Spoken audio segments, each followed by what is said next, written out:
Hello friends, welcome to YouTube channel. आज का जो लेक्चर है वो लेक्चर है हमारा एमएससी थर्ड सेमेस्टर वालों के लिए। थर्ड सेमेस्टर वालों से रिस्पांस अच्छा मिला, इसलिए मैं कंटिन्यू कर रहा हूँ इस वाले अपने लेक्चर सीरीज़ को। ठीक, उस लेक्चर सीरीज़ में आज दूसरा लेक्चर है। उस लेक्चर में हम लोग स्टार्ट करने वाले हैं। मैं स्टार्ट करने वाला हूँ होल्डर्स इनइक्वालिटी। ठीक, क्वेश्चन आता है state and prove holders inequality. अगर आप समझेंगे इस वाले थ्योरम को, इस वाली इनइक्वालिटी को, तो आपको ये पता चलेगा हाँ ये रिकमेंडेड टॉपिक है। आप अगर 2 साल के पेपर देखेंगे तो ये मुझे लगता है हर दोनों साल ही आया है, ऐसा मुझे लगता है। एक्स एंड एक्स कमा वाई आर टू एलिमेंट्स। हमने क्या कहा, हमारे पास 2 एलिमेंट्स हैं। कितने एलिमेंट्स हैं? 2 ऑफ एलपी स्पेस। आप लोगों ने सेकंड सेमेस्टर में रियल एनालिसिस में, एडवांस रियल एनालिसिस में ये एलपी स्पेस पढ़ा होगा, तो वहीं से एलपी स्पेस लिया गया है। कोई नया टॉपिक नहीं है, एलपी स्पेस वही वाला है। हमारे पास n टपल्स हैं। कितने टपल्स हैं? n tuples. जैसे r to the power n वाले में थे, वैसे ही यहाँ पे क्या एलपी स्पेस है, वो भी n डायमेंशन का। And norm is defined by, norm defined है कैसे? Norm of x is equal to, मैंने कॉचीज़ इनइक्वलिटी में भी नॉर्म डिफाइन किया था, यहाँ पर भी एक नॉर्म डिफाइन होगा। X i to the mod की पावर पी की होल पावर 1/p, ये नॉर्म डिफाइन है, स्मॉल p लिखा हुआ है। ठीक, घबराना नहीं है। देन हम लोगों को प्रूव करना है। ये स्टेट एंड प्रूव का मतलब है स्टेटमेंट आपको याद रखना है। स्टेट एंड प्रूव आती है जो कि 15 नंबर में आपके लॉन्ग आंसर्स में आती है। इंपॉर्टेंट बहुत ज़्यादा है, बहुत ज़्यादा है, बहुत ज़्यादा है अकॉर्डिंग टू मी। अगर आप ये सोचते हैं इंपॉर्टेंट नहीं है तो आपके लिए भाई कुछ कहा नहीं जा सकता है, लेकिन मेरे हिसाब से ये बहुत बहुत बहुत ज़्यादा इंपॉर्टेंट है आपके एग्ज़ाम पॉइंट ऑफ व्यू के लिए। आई की वैल्यू 1 से n तक है। सॉरी, मैं इसको थोड़ा सा स्ट्रेट कर देता हूँ, मॉड समझ में आया, नहीं था ये मॉड समझ में आएगा नहीं बच्चों को। p की पावर 1/p। ठीक, और आपका आ जाएगा मल्टीप्लाई समेशन आई की वैल्यू 1 से n तक मॉड वाई आई की पावर q की power 1/q, where 1/p plus 1/q is equal to 1, जहाँ पे 1/p और 1/q क्या है? बराबर है 1 के। 1/p प्लस 1/q क्या है? बराबर है 1 के। ठीक, तो हमारे पास ये स्टेटमेंट मिल जाता है होल्डर्स इनइक्वालिटी का। ये होल्डर्स इनइक्वालिटी का स्टेटमेंट है जिसको मैं कहूँगा ये very very very very most important theorem है इन योर एग्ज़ाम। मतलब एग्ज़ाम के लिए ये बहुत ही इंपॉर्टेंट थ्योरम है। हर साल लगभग पूछी जाने वाली एक थ्योरम है, हर साल पूछी जाने वाली। हर साल आने का मतलब है ये आपको मिलेगी ही 15 नंबर में, मिलेगी ही ये 15 नंबर में। तो आप 15 नंबर यहाँ से तैयार कर सकते हैं, कोई भी दिक्कत नहीं है, लॉन्ग में आएगा। ठीक, कभी कभी हो सकता है जब आपका पेपर टफ बने तो ये 4 नंबर की, जो 5 नंबर के शॉर्ट्स होते हैं, शॉर्ट आंसर्स, उसमें आ सकती है। ठीक, स्टार्ट करते हैं अपना प्रूफ क्या बताता है, सुनिएगा आराम से। प्रूफ की बात करेंगे सबसे पहले हम, तो जो गिवन है वो लिख देते हैं। ठीक, गिवन क्या है हमारे पास? नॉर्म दिया गया है। नॉर्म इज़ डिफाइंड एज, वो कैसे डिफाइंड है ज़रा मुझे बताइएगा, कैसे डिफाइंड है? किसी को याद है? बिल्कुल सही बात कही है कि नॉर्म जो डिफाइंड है, सॉरी एक चीज़ मैं लिखना यहाँ पे भूल गया हूँ, नॉर्म पी। ठीक, पी सी से आया है। तो नॉर्म जो डिफाइन है पी, वो था summation mod x i to the power p की होल पावर 1/p। यहाँ से डिफाइन है कि नहीं? इतने से कोई दिक्कत? एंड जो कंडीशन दी गई है वो दी गई कि 1/p plus 1/q is equal to कितना है? 1।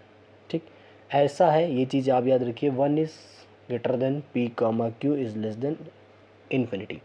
ये शायद मैंने कंडीशन पिछले वाले पेज पे नहीं लिखी है, मैंने लिख दिया यहाँ पे कि 1 is greater than p comma q less than infinity. मतलब कुल मिला के ये 1 से इन्फिनिटी तक बिलोंग करेगा, कुछ भी हो सकता है। ठीक, तो यहाँ पे एक कंडीशन आपको याद रखनी पड़ेगी, उस कंडीशन को मैं यहाँ पे लिख देता हूँ, छोटी सी है। यूजिंग लेमा, एक लेमा यहाँ पे यूज़ करना है हमें, यूजिंग लेमा। ये AMGM से निकल के आता है। ठीक, AMGM से निकल के आता है। a to the power 1/p multiply by b to the power 1/q is less than और equal to a by p plus b by q equation number first. That is very very very very most important lemma. इस lemma के बिना आप नहीं कर सकते। ये AMGM से हो मिल मतलब AMGM से निकला हुआ एक पर्टिकुलर केस है जो बहुत इम्पॉर्टेंट नहीं है, बट यहाँ पे इस वाली थ्योरम के लिए बहुत इंपॉर्टेंट है। अगर ये वाला आपका फिनोमेना नहीं याद रहा तो आप थ्योरम को प्रूव नहीं कर सकते। ये सिर्फ यही, अगर ये नहीं याद रहा तो थ्योरम आप प्रूव नहीं कर पाएंगे। लेट करते हैं हम a बराबर एक्स आई का मॉड अपॉन में एक्स आई का नॉर्म ऑन p। किसी को कोई दिक्कत? थोड़ा सा p मैं छोटा बना रहा हूँ क्योंकि स्मॉल p ही लेना है हमें, की पावर हमें लेनी है क्या? p, इसीलिए मैं कह रहा हूँ थोड़ा छोटा बनाना पड़ेगा। एंड b बराबर मैं मान रहा हूँ यहाँ पे mod y i divided by norm y i ना लिख के वाई ही लिख दूँ मैं सीधा। छोटा सा एक काम करना पड़ेगा मुझे, आई हटाना है सिर्फ मुझे, आई आई आई आई आई आई जी हाँ आई हटाना है बस, सॉरी। यहाँ पे आ जाएगा x का नॉर्म और यहाँ पे आ जाएगा y का नॉर्म, की पार आ जाएगी q। यहाँ तक किसी को दिक्कत हो तो मुझे बता सकते हैं, ठीक? कमेंट बॉक्स में कमेंट करके आप मुझसे पूछ सकते हैं। ये चीज़ थोड़ी सी होती है जो आपको याद रखनी पड़ती है, क्योंकि इसके बिना आपको थ्योरम हिल नहीं पाएगी, आपकी हिल ही नहीं सकती है। आने के तो बाद छोड़ो, हिल नहीं सकती है यार। अब a की b की मैं रखूँगा तो क्या आ जाएगा, थोड़ा सा शॉर्ट फॉर्म में करूँगा, अपॉन में नॉर्म x ऑन p। अब पावर p है, उसकी पावर 1/p है, p से p ख़त्म। ऐसे ही y i divided by norm y q, power q है, उसकी पावर 1/q, ख़त्म करने के लिए लाना पड़ा है, क्योंकि हमें जो प्रूव करना है वो क्या प्रूव करना है, ये समेशन एक्स आई वाई आई कब आएगा, मल्टीप्लाई में होगा तभी ना आएगा ना, बस बात वो सब ख़त्म। यहाँ पे आ जाएगा क्या, a लिखा, a लिख दिया मैंने, लिख दिया 1/p और a लिख दिया, क्या लिखा है मैंने कि एक्स आई की mod divided by norm p की पावर p, कोई दिक्कत, plus 1/q y i upon norm y q to the power q। किसी को यहाँ तक कोई दिक्कत? किसी को यहाँ तक कोई दिक्कत नहीं ना? ठीक। अब मैं लिख रहा हूँ यूजिंग समेशन या फिर taking summation on both side, दोनों साइड समेशन ले लेंगे from i is equal to 1 to n।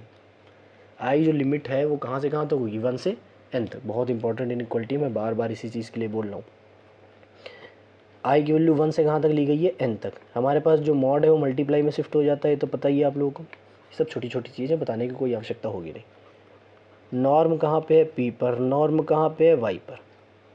किसी को कोई दिक्कत? किसी को कोई दिक्कत? मल्टीप्लाई की फॉर्म में लिखे हुए नॉर्म कहाँ है आपका p पर, और नॉर्म कहाँ है, नॉर्म कहाँ है q पर। ये एक वर्टिकल लाइन है, ठीक। नॉर्म को डिफाइन करें, लेस देन और इक्वल टू। यहाँ से एक काम करेंगे, समेशन जैसे ही अप्लाई करेंगे, सुनिएगा, समेशन जैसे ही अप्लाई करेंगे तो क्या लिखूँगा मैं, 1/p summation x i to the power p, i की वैल्यू कहाँ से कहाँ तक है, 1 से n तक, डिवाइडेड बाई, अब यहाँ पे पावर जब अलग अलग हो गई तो p power p plus 1/q। वैसे ही यहाँ पे समेशन i की वैल्यू कहाँ से, 1 से n तक, y i to the power q divided by y q ऊपर q, ठीक। यहाँ से कोई दिक्कत? इसके बाद हम लोग क्या करेंगे, इसके बाद अप्लाई करेंगे अपनी नॉर्म की डेफिनेशन। लिख ही ली होगी आप लोगों ने, मुझे पता है, साथ में आप लोग लिखते हैं। तो नॉर्म की डेफिनेशन क्या कहती थी, सॉरी वाई है, नॉर्म की डेफिनेशन कहती थी कि हमारे पास कोई ऐसा अगर दिख जाए तो वो क्या था, वो था नॉर्म इन एक्स। देखिए आराम से, यहाँ पावर 1/p है, 1/p उधर चला जाएगा, क्या हो जाएगा, p, तो वही तो लिखा हुआ है x i to the power p, तो वही तो मैं बोल रहा हूँ। यहाँ पे क्या लिखा, x i to the power p, तो वो पावर p है ही है, और 1/p कहाँ चला गया, नॉर्म की तरफ, तो क्या हो जाएगा 1/p norm p to the power p। यहाँ भी norm p to the power p, same as it is. यहाँ पे क्या आ जाएगा, norm y to the power q divided by y q to the power q, यही आ जाएगा। तो इससे ये कैंसिल, यहाँ पे कितना बचेगा, यहाँ पे आपका बचेगा 1, यहाँ पे कितना बचेगा, यहाँ पे बच जाएगा आपका 1। तो हमारे पास आ जाएगा कि समेशन आई की वैल्यू 1 से n x i multiply y i divided by norm p multiply by small p है, norm q small q less than और इक्वल टू, इसकी वैल्यू 1 कट गया, इसका वैल्यू 1। अब ये जो दिया है 1/p प्लस 1/q, यहाँ जो दिया 1/p प्लस 1/q, ये कितना है? किसी को पता है? किसी को पता है? हाँ, जिसको याद है उसको पता होगा। मैंने क्या लिखा था यहाँ पे 1/p प्लस 1/q कितना होगा? 1। तो 1/p प्लस 1/q कितना हो गया? 1। जैसे ही ये 1 हुआ, जैसे ही ये वैल्यू क्या हो गई? 1। ये एक पॉजिटिव क्वांटिटी, पॉजिटिव से पॉजिटिव मल्टीप्लाई करेंगे, मतलब पॉजिटिव जब इनइक्वलिटी में इधर से उधर जाएगा तो कोई मतलब साइन पे इफेक्ट तो डालेगा नहीं, तो ये चला जाएगा और क्या बन जाएगा? Norm p multiply by norm q, that is the holders inequality, that is very very very very most important theorem in your exam, very very very very most important theorem in your exam. ठीक, अगर आप इस channel पर नए हैं तो please channel को visit कर चुके हैं, अच्छा लगा आपको कंटेंट तो प्लीज़ चैनल को सब्सक्राइब कर लीजिए, बेल आइकन को दबाना ना भूलें, जिससे कि और भी अपडेट आप लोगों से मिस ना हो। मिलते हैं अगली क्लास में कुछ इंटरेस्टिंग थ्योरम के साथ, कुछ एप्लीकेशन के साथ, कुछ कोरोलरी के साथ, कुछ आर्टिकल्स के साथ। मिलते हैं अगली क्लास में, तब तक के लिए गुड बाय, थैंक यू।